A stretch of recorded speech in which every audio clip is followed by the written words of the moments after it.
as high as you can climb or higher than anything else. It just means as high as it takes for the world to consume in its beauty and fertility. So the last time, as high as the world. It just means as it takes for the world to consume in its beauty and make you forget about yourself. Yeah. And there's something about high spaces. You know, something about high spaces. I think of it in this term where, any of you guys ever go to Cowles Mountain? Yeah. You know, go up to the top and take your picture and, you know, with your plaque and then post it and brag about it. It's a tough mountain in the sense that it is very steep. But the first time I did it, I remember I was with some friends and they were talking about how difficult it was. And while I was going up, there was this like 6-year-old coming down in Crocs. And I was like, man, can't stop now. But if you ever go up there, especially if you can go up there like on a weekend when it's really busy and you have to like park way down the street and there's all kinds of traffic. But when you finally get up there and you finally walk all the way to the top and you look out across the city, you can see all of the county from up there, first off, which is interesting. And then when you get to the top, you can see what the elevation is. And I don't know off the top of my head what the elevation is. But then you can look out and see some other mountains. And sometimes you can get this perspective of, I just walked this, and then there's a big plaque up there which tells you on the skyline like what that mountain is and what that mountain is, and it tells you how high they are and all that. And you can start to think, well, I just climbed this one. That one's only twice as tall. I could probably do that one. And it starts to give you a view of other things that are possible. If you're just standing on a street level and you look out there and you see even just Cowles and you go, oh man, you can see all the people walking because you can see the switchbacks and everything, and you see how crowded it is, and you can just think, man, that's really steep, and it's hot. Man. You can kind of start dragging yourself up. And then if I was there with you and I point out to those other mountains in the far end, you go, how about those next? Oh, dude, no, let's just try to get halfway up this one first. And then once you get halfway up, you realize, well, you're halfway, and then you get to the top of it. And then those other mountains don't seem so bad anymore, because you've already accomplished this one thing. A lot of things in life are like this. It's difficult to imagine ourselves accomplishing something really great. But if you can accomplish something that's pretty good, now you can develop a sense of confidence about what you can accomplish if you really committed even more time to it. Like this might take you 45 minutes or 40 minutes. And then the other mountain, if you start to go up it, and you realize well, that could be an hour and a half. And by the way, have any of you guys ever gone to Pile Peak? Pile Peak? You should. Pile Peak is when you get to Cowles, Cowles is halfway. If you go off to the side and you follow the signs, there's another trail called Pile Peak, which goes up, it's twice as long. And then the very last part of Pile Peak is really steep. You know, but when you get over there, it's interesting because you'll be on Cowles and you'll see hundreds of people. You get to Pile Peak, you'll see like 3, maybe 4. There's a metaphor there as well, a lesson there as well. That even as difficult as this one thing is, there are lots of people doing it. There are way more people not doing it. So don't take it that I'm saying that this is not anything to be proud of. It is. Because for every one person who's doing this, there are literally thousands and thousands of people who are not.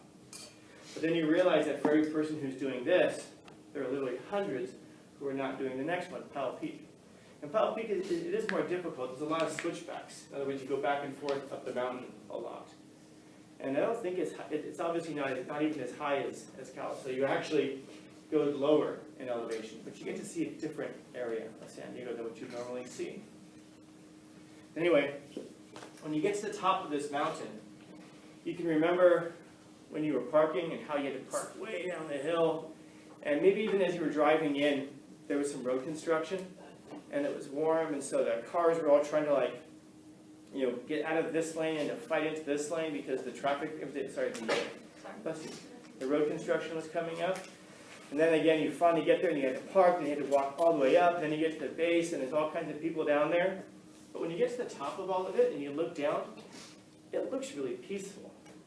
And you can see that there's a music to what's happening in the city down below. You can see that there's an order to it. It isn't that people are fighting to get into lanes, which I suppose they are, but when you look at it, it just kind of looks like people are merging over, like almost like little ants that are all synchronized. Everyone's kind of fulfilling their role, as it were. The people coming up the mountain, you can see them as well. There's an order to it. It's quiet. You're above the noise of the city.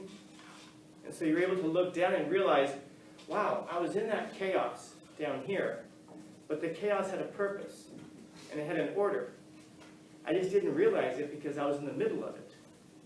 And this is true about any high space, like you're talking, Denise was talking about going up into an airplane. When you go up into an airplane, man, the whole city now looks this way. The whole county looks this way. Have you ever seen farmland before? If you go up into an airplane, you'll see the farmland. You'll realize that there are these massive sections of land that are quartered off. And if you were standing in the middle of it, you'd be like, there's grass and there's bugs and it's hot and, I can't even eat this stuff yet, it's not grown. But once you get into a plane, you can look down and go, I can see this now. And then you can realize that in spring, that's all going to be harvested and there's going to be lots of food and there's a really good order to it. High places are fantastic for that because they remove you from the chaos and they put you into a place of order. It's no coincidence that nearly every great world religion starts with a mountain. And you have Moses who goes up into the mountain and he communes with God. And he's given the 10 Commandments. You've got Zoroaster, who we're going to read about in a few weeks, who leads and goes up the mountain for 7 years to gain wisdom. You've got Muhammad, who goes up into the mountain and gains wisdom. Every great religion starts by separating some great person from the herd. And it isn't even so much that the person, by the way, is so great.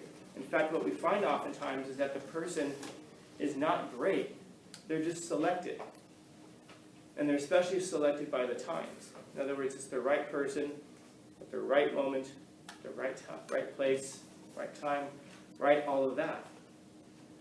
And the ability to separate yourself and see the order, see the chaos, for the lack of chaos, that is, the order, gives you a perspective that you cannot get any other way. But it takes a peace of mind to be able to reflect on that. This is why it's so wonderful, because it gets you out of all of the noise, as it were. And so, I encourage you all to go up to a mountain somewhere. The more secluded, the better. The more solitude that you can engage in, the better. The more isolated you are, the better. And you'll go through all of those things of trying to climb the mountain. It's going to be difficult. It's going to be challenging. You'll question yourself. Should I even be here? And then once you're up there, maybe you barely get cell reception. You're isolated. Maybe you're a person who doesn't like to be isolated, but you're up there. And your immediate inclination might be, okay, I'm here. Time to get back to life and go rushing down. But the idea is you're supposed to be separated from life as it is so that you can see life as it could be. It's an important part of separating ourselves. Now, maybe you don't have the ability to get to a mountain. If you do, you should. Maybe you only have the ability to get to the top of the stairs over at Kimball Park. Even then, you can still look out over the park and see the order that's there. And your life will be like this. Think of your life as maybe climbing this kind of a mountain, that you start at the beginning with lots and lots of people. And as you move through it, you lose a few people along the way. And if you live long enough, that's the reward for living long enough. You get to outlive all of your family and friends. And maybe you get to the end and you're more secluded, and you've got more time to look back over your life. And you can see the events in your life that seemed like the chaos of the street, the traffic, the road construction, the crowds. But now you can understand that there was an order to it. Even the things that seemed tragic. I mean, none of us sits in traffic probably and thinks, wow, this is wonderful that I'm in traffic. We don't do that. But afterwards we can say, you know what, I got here safely. Maybe having been stuck in traffic saved me in some way. Maybe it stopped me from getting into a car accident. Maybe it stopped me from getting a ticket. Who knows? But you can look back over your life this way and realize that those things throughout your life that seemed tragic were really not so tragic, man. They may have been blessings. They may have worked out for you. Think about, maybe you know somebody who's undergone some sort of a significant change in their life. Whatever it is, loss of a job, a divorce, betrayal by family, or whatever. Interestingly, if you talk to that person, give them a few years, and ask them about their perspective on it at the time, and then you can ask them about their perspective on it today. And what you might find, I think probably mostly going to find, that people will look at those tragedies and say, you know what, at the time I thought it was horrible, but now I realize that was the best thing to ever happen to me. If we can keep that perspective, if we can understand that someday, at some point, we will climb that mountain, then when we're in the midst of those tragedies, that can give us a calm, a peace, an understanding of a purpose and a meaning, such that the tragic won't look so untragic in retrospect. Maybe we'll be able to go through it at the time and realize that whatever I'm going through right now is not so tragic. It seems like it, feels like it. It's not what I want.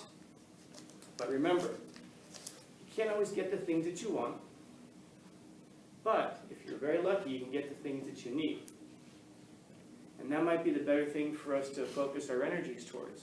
Redirect ourselves towards the things that we need, not the things that we want. And then, of course, true harmony comes when the things that you want are in perfect alignment with the things that you need. There's a harmony of life there. So if we climb high enough, we will reach a height. We will reach a height. But you've got to keep climbing. You've got to keep living your life.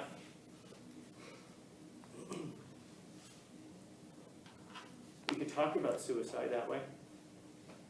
Some people want to get off the mountain early and go home. I remember going up the mountain during summer, and there was this woman, and she had a few friends with her, and she was a bigger woman. Her friends were not as much. And it wasn't maybe a quarter of the way up. And I remember she told her friends, you know what, I'm not feeling well. She's not used to this. So she said, I'm going to go back down. I need to make this phone call. And I remember thinking, which one is it? Not feeling well, need to make the phone call. The answer was, whatever gets me off this mountain as soon as possible. And I remember her friends saying, okay, we'll meet you back down at the bottom. She's like, oh yeah, we'll meet down at the bottom, we'll go get breakfast or whatever. Okay. And then her friends just left. Didn't encourage her to keep going. Weren't like, we'll slow it down. Make your phone call, we'll wait for you right here. We'll slow it down. No. They were just like, okay. Sometimes it may feel like that, where you want to get off the mountain early. And maybe it would just take a friend to encourage you to keep going forward. Maybe you can be that friend to somebody else and not even realize it.